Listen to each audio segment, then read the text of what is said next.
Nice to see you. How are you? Nice to see you tonight. This is a good time. Yes. You all grew up in a place just like this, right?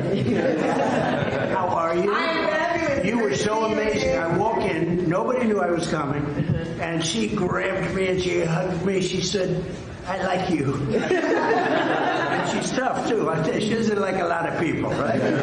But it's an honor to have you and your friends and everybody. Thank you for having me. Thank you, It's an Miguel. honor to be able to participate. It's great. We're going to have some good meal. We have the fake news with us tonight. We're going to have a little good stuff to eat. Mar-A-Lago is a special place. You see that? It is lovely. So I just did a couple of interviews that are on tonight. Dr. Phil. I did a Dr. Phil interview. It was interesting. And so let's go and let's have something be good to eat. And we appreciate very much everybody. Thank you for coming. It's a great group of people. And I appreciated you very much. That was something when we walked in. Probably be crying. No, it was beautiful. That was from the heart, too. Yes. And I think to a large extent because of what we've done with the colleges, black colleges and universities, I got them funded.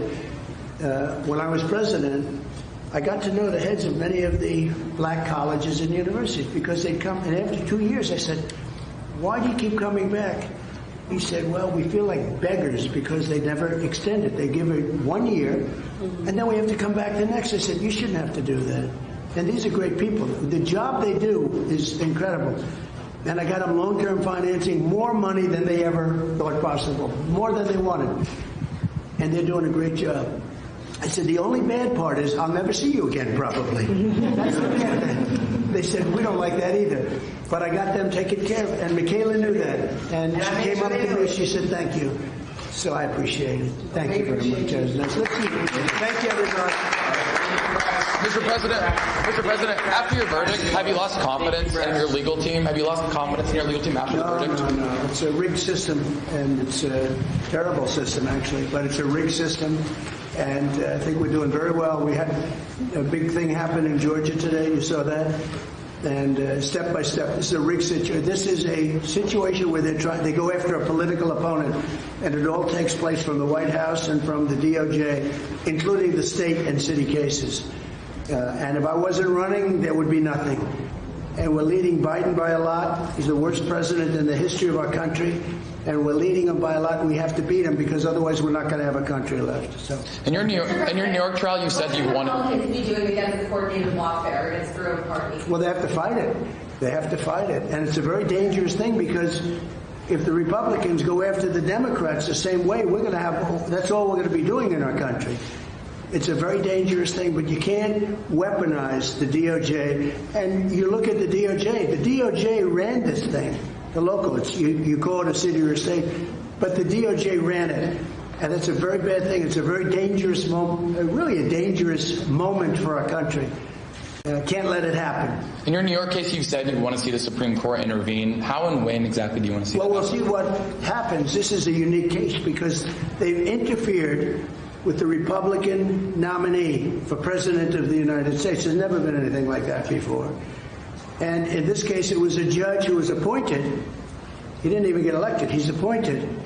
And you take a look at the conflict. Now, I'm gagged. I have a gag order. Can you believe it? I'm the Republican nominee. I'm leading Biden by a lot. And I will say we had the biggest fundraising in the history of politics over the last week. There's never been anything like it. And that, in a certain way, is like a poll, I would say, right? Yeah. It's a big poll. But it's been, I think, the biggest fundraising ever. Because the people know it's wrong what's happening. You can't do that to a country. And you can't gag a nominee. Can you imagine? You're running for office and you're gagged. You're not allowed to talk. When that happens, we are no longer a democracy. And we're not going to let that happen. And I know a lot of Republicans want retribution. They want to do that. We're going to see what happens. Hopefully everything works out. But you can't do it. You can't have a local judge tell a Republican nominee that he can't talk about things because there's a lot of things that we can talk about. They're very easy questions to talk about. You can't let this happen to our country. Thank you very much. All right, thank you, press. Thank you, press. Do you regret testifying, Mr. President? Do you regret? Thank you, press. Thank you, press. Thank you, press. Thank you, press. We set a record. I think we set a record in the first few days. 6.5 million people. David, you want me to go right now? Thank you very much. Do you regret testifying, Mr. President? Do you regret testifying, not testifying in your case? I would have loved to have testified, but it was a very unfair trial. So everybody advised, don't do it.